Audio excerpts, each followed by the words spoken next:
युवा जौहर साथियों, मैं हूं अंशुल और हम नामनगर में आए हुए थे जहां पे हमारे कुछ साथी मिले हमसे और जबलपुर से हैं। तो जबलपुर से आए तो जबलपुर से हमारा एक आत्मीय संबंध है और सोचा कि जब सभी से मिले हैं तो कुछ गुफ्तगू उनसे हो जाए।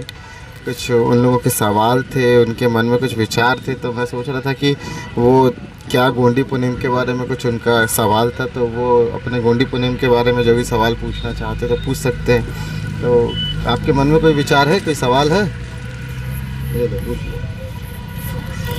जैसे कि हम अनेक क्षेत्र में देखते हैं तो क्या है कि गोंडी शब्द को बहुत से क्षेत्र में जानते नहीं हैं, तो हम युवा अपने गोंडी धर्म को विकसित कैसे कर सकते हैं और जागरूकता कैसे फैला सकते हैं? हाँ, इस बात कर रहे हो। देखो क्या है कि आपने एक सवाल किया कि बहुत से लोग गोंडी धर्म को जानते नहीं हैं, सवाल यही था। तो जैसा कि आपने सवाल पूछा था गोंडी धर्म को लेके, यही था आपका सवाल। असल बात यह है कि आप गोंडी धर्म को जानते हैं क्या है, बताइए। पता नहीं है ना मेरे को, इसलिए आपसे सवाल। यानी कि वही चीज़, आपका जो सवाल था, आपने अपने क्षेत्र के बारे में कहा, आपने लोगों के बारे में कहा। असल मसला ये है कि हमें हर चीज़ की शुरुआत खुद से करनी चाहिए। हम हमारे क्षेत्र, हमारे गांव, हमारे एरिया के बारे में बात करते हैं कि हमारे वहाँ पे ये नहीं जानते, हमारे वहाँ पे वो नहीं जानते। बेशक ये समस्या है। जब यदि आपके क्षेत्र में कोई नहीं जानता तो बेहतर होगा कि हम खुद जाने और फिर हम लोगों तक पहुँचाएँ। गलत है कि सही? ठीक है। तो गोंडी धर्म के अंतर्गत आप क्या जानना चाहते हो? कि गोंडी भाषा को कैसे सीख सकते हैं और विकसित भी कैसे कर सकते हैं? ओके। देखिए, कोई भी भाषा जो होती है ना, एक तो अभी तो भाषा का दर्जा मिल नहीं पाया है। कारण क्या है, उसकी बड़े पीछे बहुत सारी वजह हैं कि डिमांड और सप्लाई के रूल को समझना पड़ेगा। जब तक हम सोशल डिमांड क्रिएट नहीं करेंगे ना भाषा की, गोंडी की, तो उसकी सप्लाई कैसे हो पाएगी बताओ। अगर बाज़ार में टमाटर की मांग नहीं है और आप टमाटर लगा लिए तो क्या उसकी वैल्यू होगी क्या? तो गोंडी भाषा को सीखने से बेहतर ये होगा कि गोंडी भाषा सीखना क्यों ज़रूरी है, इस मुहिम को तैयार किया जाए। और जैसे ही ये मुहिम तैयार होगी तो बहुत सारे लोग हैं जो गोंडी भाषा सिखाने का काम कर रहे हैं। हमारी एक छोटी बहन है, वो हमारे संगठन में कार्य करती थी। वो बच्ची का क्या तो नाम है, वैशाली धुर्वे। वो काफ़ी दिनों से गोंडी भाषा सिखा रही है लोगों को। और भी लोग हैं। तो गोंडी भाषा सिखाना क्यों ज़रूरी है, इसकी डिमांड यदि आप कम क्रिएट करते हो तो सभी गोंडी भाषा सीखेंगे। तो हम गोंडी भाषा वैसे सीख सकते हैं। एक ऑप्शन और है, आप ऐसे क्षेत्र में शादी करो जहाँ पे गोंडी भाषा बोली जाती है, तो वो कम से कम वैसे क्षेत्रों से आपका आदान प्रदान होगा, तो आपके आने वाली पीढ़ी को गोंडी भाषा सीख पाएगी। तो अगर आप नहीं सीख पाए हैं, आप सीखने का प्रयास करें, अच्छी बात है, परंतु आपको कोशिश ये करना चाहिए कि आप अपने बच्चों के लिए गोंडी भाषा को तैयार कर सकें। और कोई सवाल? जैसे कि गोंड आदिवासी समुदाय में पीला गमछा ही देखते ही जैसे वह वाले बोलने लगते हैं और उसका मतलब नहीं जानते जयसेवा का। तो आप बताना चाहेंगे कि जयसेवा है क्या और उसके बारे में आपके इसमें दो सवाल छुपे हुए हैं। पहले सवाल का जवाब दे दूं। आपने बोला कि पीला गमछा देखते ही लोग बोलने लगते कि जयसेवा वाले हैं। दो तरीके से बोलते हैं, एक अपनत्व के तरीके से और दूसरा बोलते हैं किस तरीके से? एक घृणा के तरीके से। तो आप पहले वाले तरीके की बात कर रहे हैं कि दूसरे वाले तरीके की? दोनों। यानी कि अपना वाला जो अपना मान रहे हैं उस तरीके से देखने के नज़रिए की बात कर रहे हो, या जो उपहास उड़ा रहे हैं, मजाक उड़ा रहे हैं, उस तरीके की बात कर रहे हो? मजाक कर रहे हैं। मजाक ना, द्वितीय वाला। तो बात क्या है कि ये समय, काफ़ी समय से ये प्रयास चला है कि आप अपने ऊपर गौरवान्वित महसूस ना करें। वो कैसे? ये जब पूंजीवादी ब्रिटिश गवर्नमेंट थी तो वो क्या करती थी कि भारत के जो लोग हैं वो अपनी चीज़ों पे गर्व ना महसूस करें और उनकी गुलामी स्वीकार करें, इसलिए आत्मसंशय, क्या कहते हैं उसको? आत्मसंशय का उनके अंदर एक विचार पीढ़ी दर पीढ़ी डाला गया कि don't respect your self, don't respect your family, don't respect your neighbours, don't respect anybody else जो आपसे बिलोंग करते हैं। तो मामला यही है क्या कि पहले तो हम उपहास का कैटेगरी नहीं है। पीला गमछा हमारे सामाजिक आंदोलन का प्रतीक है, समझ में आ गया? और सफ़ेद गमछा हमारे गोंगों का प्रतीक है। जब भी हम पूजा पाठ करते हैं, नेंग सेंग पुनेम करते हैं, उस समय सफ़ेद वस्त्र और सफ़ेद गमछा हम धारण करते हैं। और जब हम सामाजिक क्रांति करते हैं तो उस समय हम पीला गमछा धारण करते हैं। हालांकि बहुत सारे विचारकों ने अपने अपने विचार इस मत पे रखे और उनसे हम सहमत भी हैं। यह मेरे विचार नहीं है, मैं कंगाली जी के विचार पे कहना चाहूँगा कि कंगाली दादा ने कहा था कि पीला जो गमछा है ना, वो मातृशक्ति का प्रतीक है और सफ़ेद जो है पितृशक्ति का प्रतीक है सामाजिक आंदोलन में। समझ में आया? किस पे है?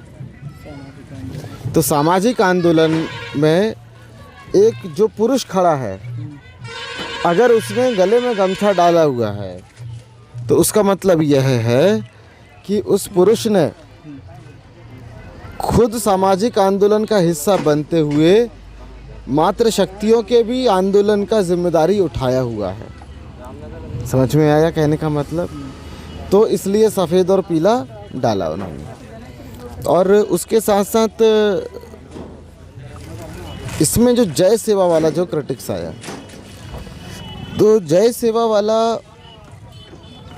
एक जो प्लान ये था कि जो मेन था सेवा, उस समय जब पहला मादला बना था वो बना था सुरवे सेवा। ठीक है, सुरवे सेवा मादलाता जीवा, सुरवे सेवा मादलाता जीवा जो बना था, पहला जो मादला था। तो उसके बाद अब सुरवे थोड़ा सा कठिन सा शब्द लगा। तो कई बार होता क्या था कि सामाजिक क्रांति पे हमको कई बार ढलना पड़ता है, तो एडजस्टिंग मेथडोलॉजी में हमने शब्दों को जय सेवा कर दिया। तो स्वीकृत है ना, सांस्कृतिक नहीं है परंतु सामाजिक आंदोलन का घोतक तो है, तो वह जय सेवा है। सांस्कृतिक पे जाएंगे तो सुरवे सेवा चला जाएगा। तो जय सेवा हमारे सामाजिक आंदोलन का प्रतीक है, घोतक है। और उसके साथ साथ जो पीला गमछा है यह हमारे सामाजिक आंदोलन के गौरव की निशानी है। ठीक है, और इन चीज़ों को लेके हम अभी तक चलते आए हैं, क्योंकि मैंने प्राय कंगाली जी को ज़्यादा सुना और ज़्यादा पढ़ा है, तो इसलिए मैं उन्हीं को ही कोट करके बात करता हूँ। और कोई सवाल? मेरा एक और सवाल था, जैसे कि मैं लॉ स्टूडेंट हूँ तो मैंने हिंदू मैरिज एक्ट पढ़ा, स्टडी उस बुक का किया, तो उसके धारा सेक्शन 2 उपधारा में दिया था कि जो रूढ़िगत परंपराएं प्रथा जो मानते आ रहे हैं और ट्राइबल्स, तो उसमें क्या दिया है कि हिंदू मैरिज एक्ट उन पर अप्लाई नहीं होगा। तो लोग अपने आप को आदिवासी हैं, लोग के अकॉर्डिंग, मेरे मानने के अकॉर्डिंग, तो लोग के अकॉर्डिंग तो आदिवासी हिंदू नहीं हैं, है ना, तो आप उसके बारे में क्या कहना चाहते हो?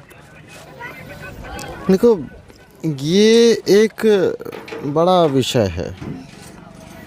हमने काफ़ी लंबे समय तक इस आंदोलन को मुखरता से चलाया। तो ये नहीं है वो नहीं है का हल्ला रोने से अच्छा, ये ठीक उसी प्रकार है कि आपने बोला कि आपके घर में खाने को तुअर की दाल नहीं है पर मूंग की दाल तो है ना। आपने बोला कि घर में खाने को गेहूं का आटा नहीं है पर मक्के का आटा तो है ना, तो दाल रोटी बनाई जा सकती कि नहीं। अब चलो ठीक है, नमक भी नहीं है तो चलो बोल दी कि चलो कुछ भी नहीं है तो भाई चटनी बना लो। तो आदिवासी हिंदू है या नहीं है इस बारे में स्पष्ट कहा जा चुका है, ठीक है, और आपने भी कह दिया। मैं इस पे नहीं जाता। मैं एक एडवोकेट हूँ। मैं आपसे ये कहना चाहता हूँ कि जो हिंदू मैरिज एक्ट जो लागू होता है वो उन पे लागू होता है। हिंदू परिवार विधि अधिनियम भी, दत्तक पुत्र अधिनियम भी उन पे लागू होता है जो मिताक्षरा स्कूल ऑफ हिंदू से गवर्न होते हैं। और जो लोग मिताक्षरा स्कूल ऑफ हिंदू से गवर्न नहीं होते तो वो उनके ऊपर हिंदू कोड अप्लाई नहीं होता, ठीक है ना, हिंदू परिवार विधि अधिनियम अप्लाई नहीं होता। अब यहाँ पे बात ये आती कि हिंदू है कि नहीं है, ईसाई है कि नहीं है, मुसलमान है कि नहीं है, ये फालतू की बातें बंद करनी होगी। हम तो एक ही बात कहते हैं कि कौन क्या है हमको उससे मतलब ही नहीं है। We are animist, we not belongs to anybody else. ना तो हम हिंदू हैं, ना तो हम ईसाई हैं, ना तो हम मुस्लिम हैं, ना तो हम सिख हैं, ना तो हम बौद्ध हैं। हम एनिमिस्ट हैं, हम नेटिव्स हैं, हम एबॉरिजिनल्स हैं। हमें ये बात रखना पड़ेगा। अब लोग कहेंगे ये आप ऐसा क्यों बोल रहे हैं, क्योंकि हम ऐसा इसलिए बोल रहे हैं कि हमारा जितना भी जो सिनेरियोज है, अभी हमारा समाज उतना डेवलप नहीं हो पाया। हुआ है क्या? तो जब हमारा समाज उतना डेवलप नहीं हुआ है उसका जीवंत प्रमाण हमको शहरों में दिख जाता है। वो क्या दिख जाता है कि जो शहर में जो लोग रहते हैं, ठीक है, आप उन लोगों से जाके बोलोगे, क्या बोलोगे, क्या बोलोगे कि भैया आप क्या मानते हो, तो वो क्या बोलेंगे? उनको कुछ भी नहीं पता है। वो कभी मंदिर चले जाते हैं, कभी वो मस्जिद चले जाते हैं, कभी वो गिरजाघर चले जाते हैं। वो अपने बाप को खोजते खोजते ज़माने में भटकते रह जाते हैं। मेरे कहने का मतलब समझ पा रहे? तो हमें बस ये बात करनी होगी कि जितने भी लोग पलायन होकर शहर में गए, हमारा व्यक्ति भिखारी नहीं है, मजदूरी है ना। हमारा व्यक्ति भीख नहीं मांगता, वो मजदूरी कर लेता है।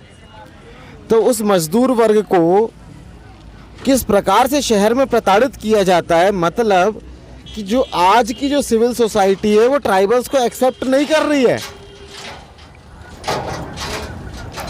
और ये सिविल सोसाइटी मेजॉरिटी में इन्हीं तमाम धर्मों की मुखिया बनी बैठी है।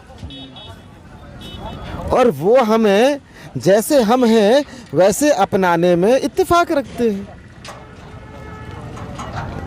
जब तुम्हारा पड़ोसी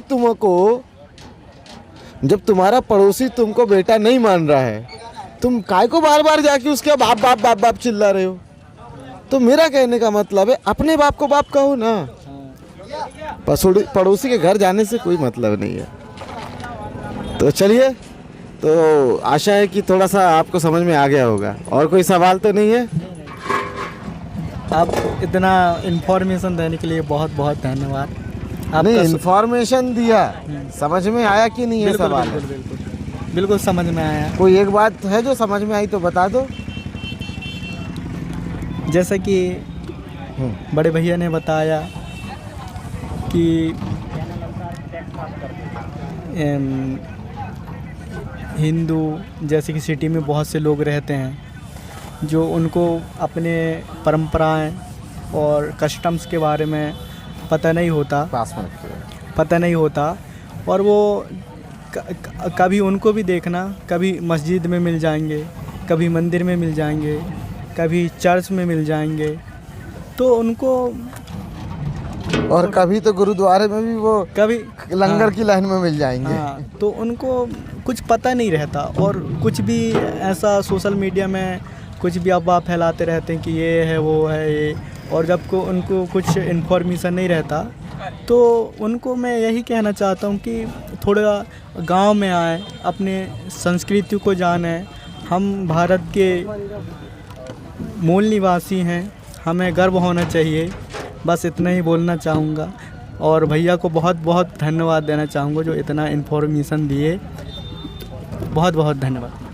चलो, आशा है, देखो हम तो गोंडवाना स्टडी यूनिट के माध्यम से रिसर्च भी कर रहे हैं और स्क्रिप्ट भी लिख रहे हैं। हम वो स्क्रिप्ट लिख रहे हैं कि एक पूरी जीवन जीने की पद्धति और प्राचीन सभ्यता के बीच पे समन्वय और गोंडी पुनेम की सार्थकता कैसे स्थापित होगी। हम एक पूरी एक इसमें ज़ीरो टॉलरेंस जैसे वर्कबुक होती है ना, एक प्रकार से कह सकते हैं, जैसे आप आईपीसी को एग्जीक्यूट करने के लिए कौन सी पीसी चाहिए, अब तो बंद हो गया, बीएनएस आ गया है, परंतु सीआरपीसी तो वैसे ही है ना। प्रोसीडिंग तो थोड़े सेक्शन चेंज हुए हैं, मैं उस समय का पढ़ा हुआ हूँ तो इसलिए उसी परिप्रेक्ष्य में बात करता हूँ। प्रोसीडिंग के लिए तो प्रोसेस तो वही होगी ना।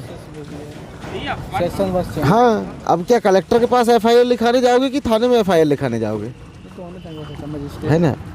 तो एक जो नियमावली है जीवन जीने की, मैं उस पर काम कर रहा हूँ, और आशा है कि मृत्यु से पहले एक किताब मैं छोड़ के जाऊँगा इस समाज में, और वो लाभ देगी। भले वो 10 साल बाद दे, या फिर हो सकता है कि उसको फिर से पुनः अस्तित्व में आने में 100 साल फिर लग जाए, तो होगा। क्योंकि मैंने एक ही बात कहा था, अगर आप गोंडवाना की जो विरासत है, जो गोंडवाना के किलों को फिर से अस्तित्व में लाना चाहते हो, तो सबसे पहले नींव के पत्थर जोड़ने होंगे, और नींव के पत्थर बाहर दिखाई नहीं देते। तो जब वैसा मूवमेंट खड़ा करोगे, जब आप अपनी संस्कृति के लिए तटस्थ रहो ना, हमें किसी से कोई शिकवा ही नहीं, शिकायत ही नहीं, सब अच्छे, हिंदू भी अच्छा, मुस्लिम भी अच्छा, ईसाई भी अच्छा, बौद्ध भी अच्छा, मगर वो अपने घर पे अच्छा। हमारे घर में आके काय को अच्छा बन रहा है, कौन सा हमारी लड़की को उठा के ले जाना है तेरे को, समझ में आ गया ना कहने का मतलब। तो जिनसे हमारा रोटी बेटी का संबंध नहीं, समझ रहे हो ना, जिनसे प्राचीन काल से हमारा रोटी बेटी का संबंध नहीं चला है, तो उनसे हम धार्मिक संबंध कैसे स्थापित कर सकते हैं। समझ पा रहे कहने का मतलब, क्लियर हो गया। तो चलो, आशा है ऐसे कभी कभी छोटी मोटी बातों पे विमर्श होते रहेगा, और फिर मिलेंगे अपन, कभी आइए, कभी आपसे भी नहीं, ठीक है ना। चलिए, सेवा जोहार, धन्यवाद।